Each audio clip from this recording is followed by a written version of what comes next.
ये क्या? जगन्नाथ भगवान के गहने चोरी हो गए। सुबह होते ही मंदिर में हड़कंप मच चुका था। मंदिर के कैमरे तुरंत चेक किए गए, पूरी रात की रिकॉर्डिंग देखी गई, लेकिन हैरानी की बात ये थी कि किसी भी कैमरे में कोई आता हुआ या जाता हुआ नहीं दिखा। पुरी के उस पुराने मंदिर में एक बच्चा रहता था। कोई बाहर वाला देखे तो सोचे कि मंदिर में बच्चा कैसे रह सकता है, लेकिन जो लोग वहाँ रोज आते थे वो जानते थे कि ये बच्चा मंदिर का ही हिस्सा था।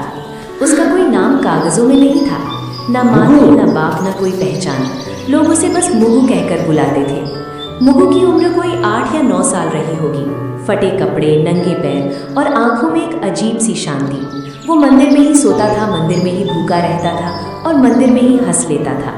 जब कोई उससे पूछता कि तेरा घर कहाँ है, तो वो बिना सोचे सीधा भगवान जगन्नाथ की मूर्ति की तरफ देखता और कहता, यही जहाँ जगन्नाथ जी रहते हैं। लोग इसे बच्चों की मासूमियत समझते थे, लेकिन मुगु मजाक नहीं कर रहा होता था। मुगु भगवान जगन्नाथ को भगवान नहीं मानता था, वो उन्हें अपना सबसे अच्छा दोस्त मानता था। हर सुबह वो मूर्ति के सामने बैठकर बोलता, आज देर हो गई दोस्त, पुजारी अंकल ने झाड़ू नहीं दी। कभी शिकायत करता कल तुमने सपना क्यों नहीं भेजा? और कभी रूठ जाता, अगर आज खिचड़ी नहीं मिली ना तो मैं बात नहीं करूँगा।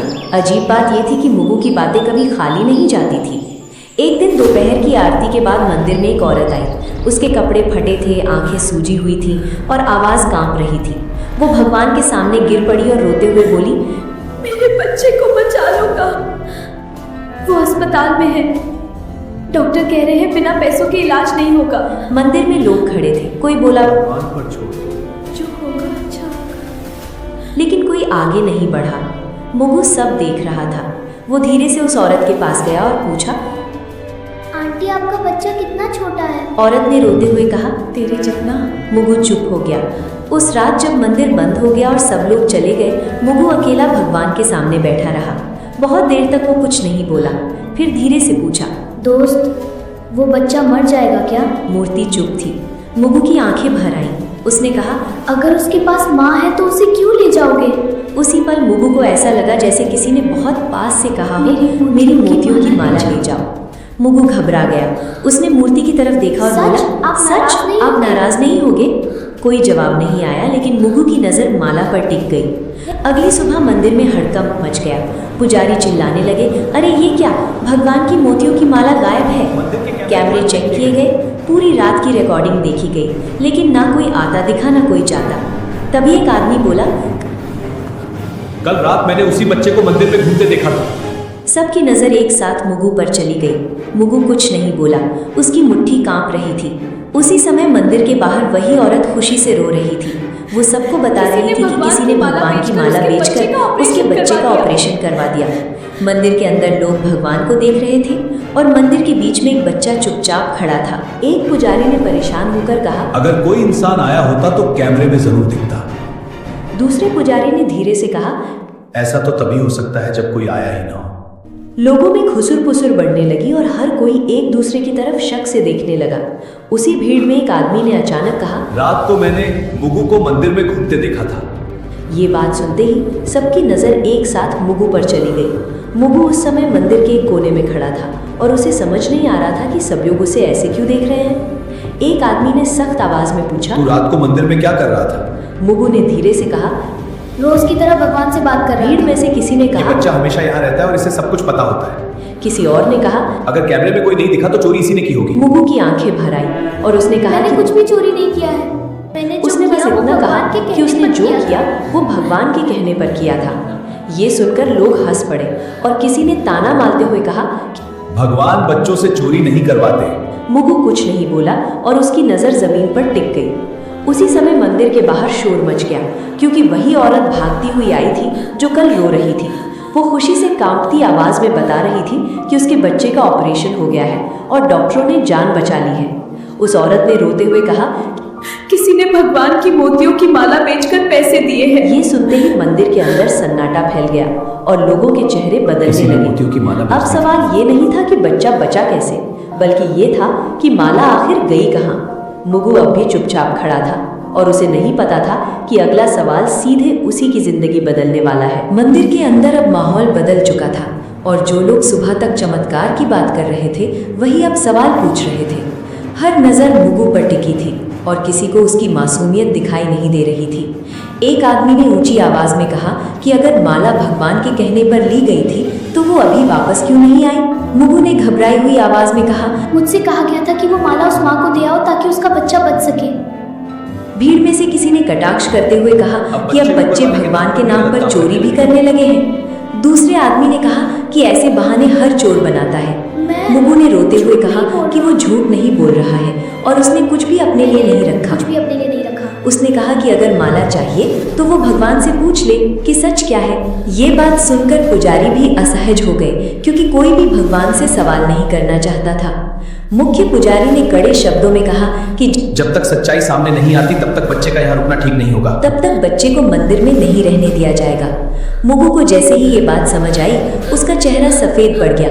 उसने डरते हुए पूछा कि क्या वो भगवान के पास भी नहीं रह सकता। किसी ने जवाब नहीं दिया और दो आदमी आगे बढ़कर उसे मंदिर के बाहर ले गए। मुगु बार बार पीछे मुड़कर भगवान की मूर्ति की तरफ देख रहा था, जैसे किसी जवाब का इंतजार कर रहा हो।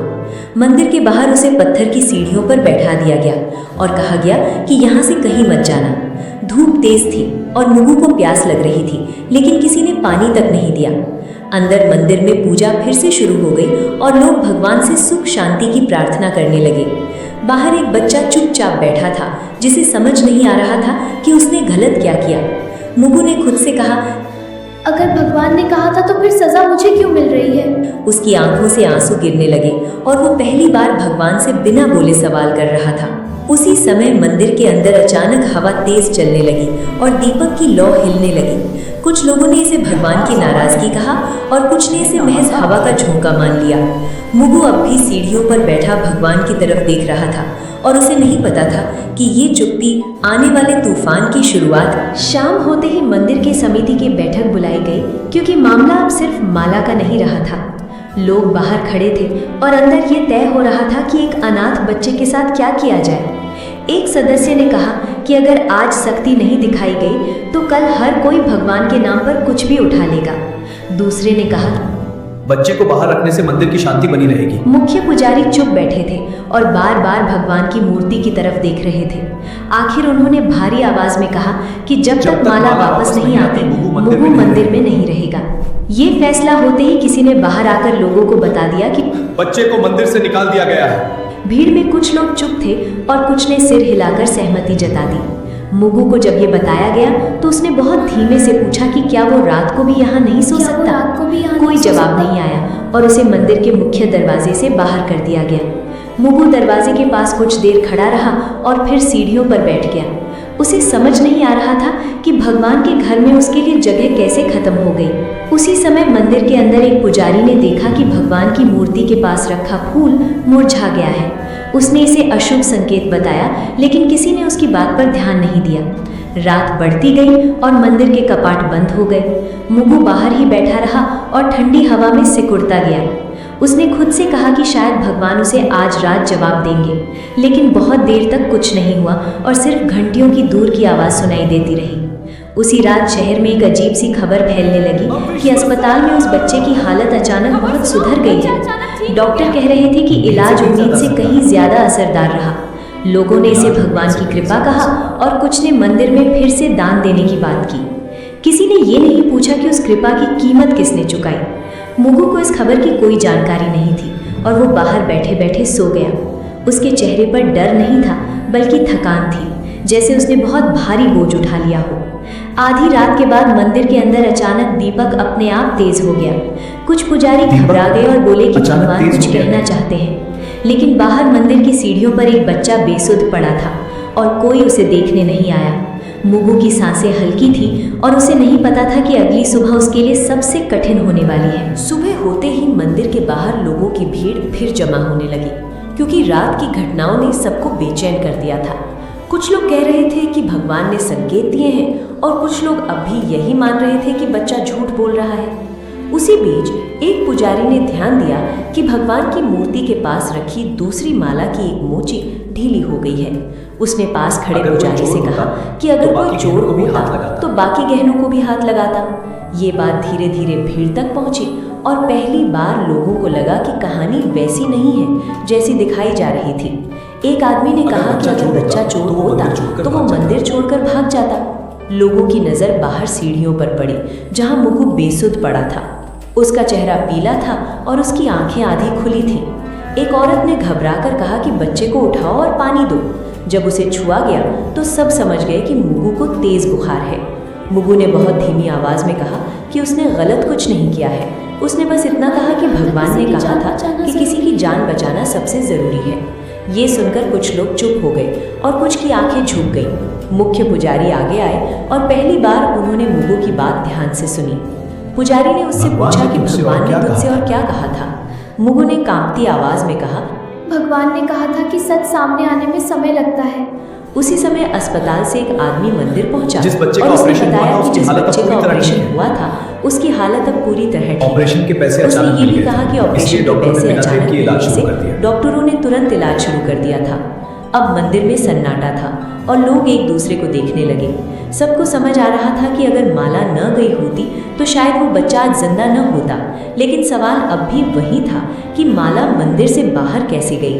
किसी ने फिर से कैमरे देखने की बात कही। जब कैमरे दोबारा चेक किए गए तो एक अजीब बात सामने आई। रात के ठीक उसी समय जब माला गायब हुई थी, सभी कैमरे कुछ सेकंड के लिए अपने आप बंद हो गए थे। टेक्नीशियन ने कहा कि ये आम बात नहीं है और बिजली में कोई दिक्कत भी नहीं हुई थी। लोगों के चेहरे पर डर साफ दिखाई देने लगा। मुख्य पुजारी ने भारी आवाज में कहा कि अगर ये सब सच है तो ये चोरी नहीं थी। उन्होंने कहा कि ये किसी की परीक्षा हो सकती है। मुगु को उठाकर अंदर लाया गया और पहली बार उसे भगवान के सामने बैठाया गया। उसने थकी हुई आंखों से मूर्ति को देखा और बहुत धीमे से कहा कि उसने वही किया जो दोस्त ने कहा था। लोग चुप थे और किसी के पास कहने को कुछ नहीं था। सबको लग रहा था कि सच्चाई सामने आ रही है, लेकिन अभी पूरी नहीं हुई है। मंदिर के अंदर अब सन्नाटा था, लेकिन उस सन्नाटे में भी कुछ लोग सच को मानने के लिए तैयार नहीं थे।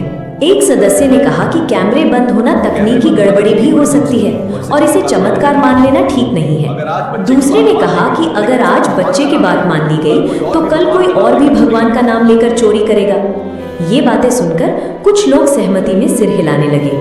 मुगु को अंदर लाने के बाद उसकी हालत और बिगड़ने लगी थी। उसका शरीर तप रहा था और सांसें तेज हो गई थी।